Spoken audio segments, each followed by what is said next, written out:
오늘의 사연 시작합니다. 안녕하세요. 저는 30대 주부입니다. 남편은 저보다 1살 연상이고 저희에겐 아이가 없습니다. 딱히 저희에게 문제가 있는 건 아니고요.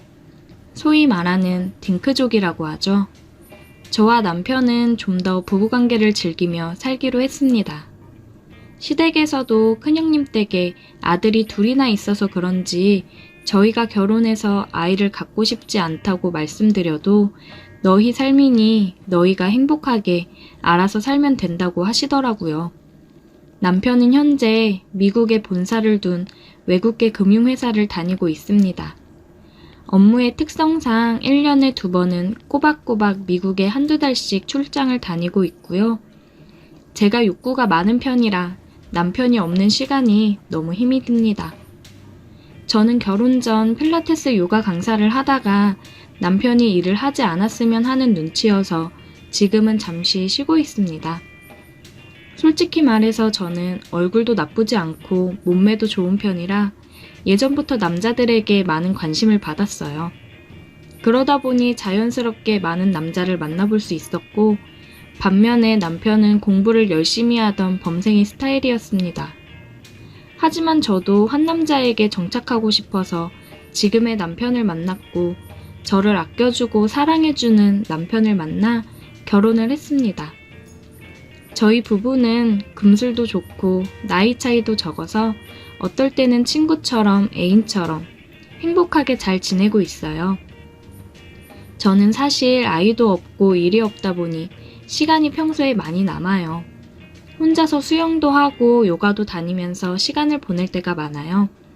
남편이 있으면 함께 할 수 있는 골프나 자전거를 타거나 하며 지냅니다. 하지만 1년 중에 자리를 비우는 시간이 긴 남편 직업 특성상 남는 시간 대부분을 혼자 보내야만 하고요. 그럴 때마다 쌓여있는 기분을 해결한 혼자만의 해소법을 찾으려 노력하고 있습니다. 그중 하나가 드라이브예요.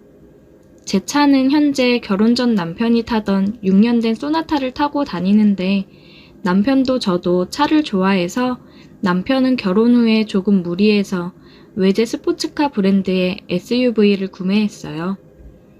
평소엔 남편이 타고 출퇴근을 하지만 남편 출장 중엔 오로지 제 차가 되는데요. 저는 혼자 드라이브 다니는 것도 좋아해서 남편 없을 때 여기저기 많이 돌아다녀요.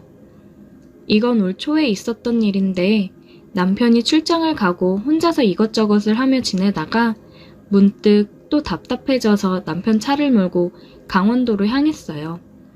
바다도 보고 싶고 해안도로를 드라이브하고 싶어서요.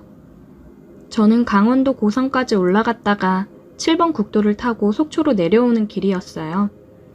날씨도 좋고 평일이라 차도 많이 없어서 마치 전세 낸 것 마냥 즐기며 운전하고 있는데 뭔가 퍽 하는 불길한 소리가 나더라고요. 한번 퍽 하는 소리 뒤로 턱턱턱턱 뭐가 걸린 듯한 불쾌한 소리가 나서 황급히 갓길에 차를 세워두고 확인해보니 앞바퀴에 굵은 나사못이 박혀 있었습니다. 타이어 경고등이 들어오거나 하진 않았지만 이대로 있다가는 바람이 계속 빠져버릴 것만 같아서 황급히 근처 카센터를 찾아서 가기로 했어요. 큰 동네는 아니지만 카센터가 있기에 찾아갔더니 젊은 남자 사장님과 그보다도 더 어려 보이는 남직원 2분이 하고 계시더라고요. 저는 타이어 펑크가 난 것 같으니 한번 확인해 주시고 떼어달라고 부탁을 드렸고 사장님은 사모님 좋은 차 타고 다니시네요 하는 너스레와 함께 타이어를 여기저기 살펴보기 시작하더라고요. 그리고 얼마 지나지 않아 심각한 표정으로 타이어뿐만 아니라 다른 곳도 문제가 생긴 것 같다고 하셨어요. 그러더니 제 차를 리프트에 올려서 바퀴를 빼곤 여기저기 빼시더라고요. 한참을 이것저것 살펴본 뒤에 바퀴만 문제가 아니고 휠 안쪽이 문제가 생겼다고 하셨어요. 이대로 계속 타고 다니다간 휠이 깨져버릴 수 있다더라고요. 하지만 제 차가 수입된 차라서 이 동네엔 이 휠이 없고 속초에 나가야만 휠을 구할 수 있다고 했습니다. 하지만 바퀴에 커다란 나사못이 박힌 차를 타고 속초까지 갈 수도 없는 노릇이었고 시간도 오후가 지나가고 있어서 어찌해야 하나 고민하고 있던 찰나 사장님께서는 직원분께 자기 차키를 주시면서 나는 가게를 비울 수가 없으니 너가 속초에 가서 제 차에 맞는 중고 휠을 사오라고 시키셨어요. 어쩔 수 없이 저는 그냥 걱정 반 두려움 반인 기분으로 대기실에 앉아 있었는데 사장님께서 정말 친절하게 대해주셨습니다. 따뜻한 커피도 타주시고 일하시는 와중에 오며 가며 말도 한 번씩 붙여주셨어요. 그날은 봄이었는데도 낮엔 꽤나 더웠습니다. 사장님은 밖에서 겉옷을 벗으시고 일을 하셨는데 탄탄한 몸과 구릿빛으로 검게 태운 피부에 자꾸 시선이 가더라고요. 대기실에 있던 시간도 점점 길어지고 슬슬 지겨워지려고 하던 찰나에 사장님이 오시더니 그 직원분이 중고 휠을 구했다고 가격은 이 정도 선이고 어떻게 하시겠냐고 물어보셔서 저야 뭐 이 상황에 어쩔 도리가 없으니 그냥 그렇게 진행해 주세요 라고 말씀드렸더니 사장님께서는 그럼 공인비는 받지 않고 타이어 수리와 장착을 해드리겠으니 너무 걱정하지 말라고 하시더라고요. 정말 고맙게 느껴졌습니다. 그때가 아마 카센터에 간 지 2시간쯤 됐을 때였던 것 같아요. 사장님이 직원이 돌아오려면 1시간도 넘게 걸릴 것 같다시며 자기는 저녁을 먹을 건데 같이 시켜주신다고 하셨어요.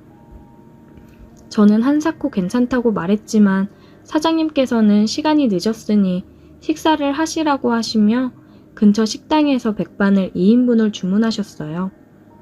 주문한 지 얼마 되지 않아 식사가 도착했고 저와 사장님은 대기실 한켠 테이블에 상을 차리고 같이 밥을 먹기 시작했어요. 어차피 주변도 어두워지기 시작했고 저 말고는 다른 손님도 없을 것 같았습니다. 뭔가 어색했는지 사장님께서 계속 말을 건네주셨고 이런저런 이야기를 하던 중에 사장님이 나이가 저보다 1살 어린 걸 알게 되었고 어린 나이에 기술을 배워 일찍 카센터를 열게 되었다는 이야기까지 듣게 되었습니다. 나이를 듣게 되니 기름때가 묻은 검게 그을린 얼굴 뒤에는 정말 제 또래 친구들 같은 표정이 있더라고요. 어린 나이부터 이렇게까지 열심히 사시느라 대단하다는 생각도 함께 들었습니다. 제가 유부녀만 아니었다면 한 번쯤은 연락처도 얻어내고 밖에서 만나서 술 한잔 하고 싶어지더라고요.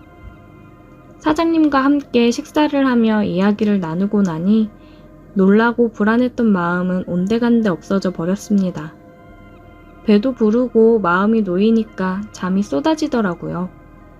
지루하게 기다리는 것도 지치고 소파에 기대어 잠들어 버렸어요. 제가 꾸벅꾸벅 졸고 있자 사장님이 오셔서 얇은 담요도 한 장 덮어주셨어요. 사장님은 그 직원이 올 때를 기다리며 정비소 간판 불까지 끄고 제 옆에서 기다리고 있었습니다. 얼마나 자고 있었는지 모르겠는데 갑자기 느껴지는 손길에 잠에서 깼어요. 정신을 차리고 보니 사장님이 제 다리를 주무르고 있었고 순간 잠에서 깬 척을 해야 하나 말아야 하나 고민을 하게 되더라고요. 잠깐 고민하다가 헛기침을 해서 제가 일어났다는 것을 알리자 사장님이 화들짝 놀라며 다리를 만지던 손을 치웠습니다. 약간 아쉬운 마음이 들어 제가 더 대담하게 나서기로 했어요. 왜요? 저한테도 혹시 뭐 고장난 곳이라도 있나요? 제 말을 들은 사장님은 잠시 망설이더니 이내 알 수 없는 미소를 지었습니다. 남편이 못 고치는 곳 제가 고쳐드릴게요. 그리고는 천천히 제게 다가왔고 우리는 서로의 끌리는 마음을 확인했어요. 길지 않은 짧은 시간에 모든 것을 마무리하고 우리는 마치 아무 일도 없었다는 듯이 다시 원래대로 돌아갔습니다.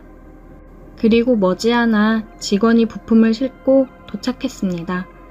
사장님께서는 정말 아까 말씀하셨던 그 중고휠 가격만 받으시더라고요. 속초까지 다녀오시기도 했는데 수고비라도 더 드리고 싶다고 해도 한사코 거절하셨어요.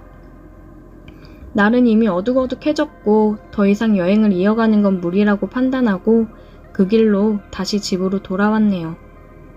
여행 중에 큰일을 당했지만 그래도 마음 따뜻한 분을 만나서 큰 도움을 받고 기분이 좋았어요. 그리고 2주 후에 남편이 돌아와서 그런 일이 있었다고 이야기를 했더니 남편은 화들짝 놀라서 지하 주차장에 뛰어내려가더라고요. 그러더니 아무리 봐도 당한 것 같다고 예전 휠이 지금 바뀐 이 휠보다 상태가 훨씬 좋았다고 하면서 그 카센터가 어딘지 연락처를 당장 달라고 했어요.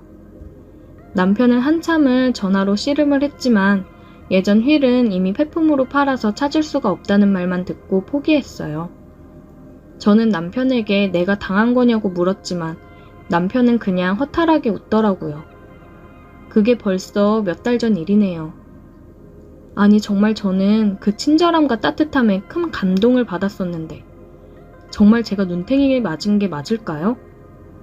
그때 그 카센터 사장님은 정말 그러실 분이 아닐 거라고 생각했는데 저는 그날 우리가 통했다고 느꼈는데 그저 한 번의 불장난으로 끝나버린 사이가 된 걸까요?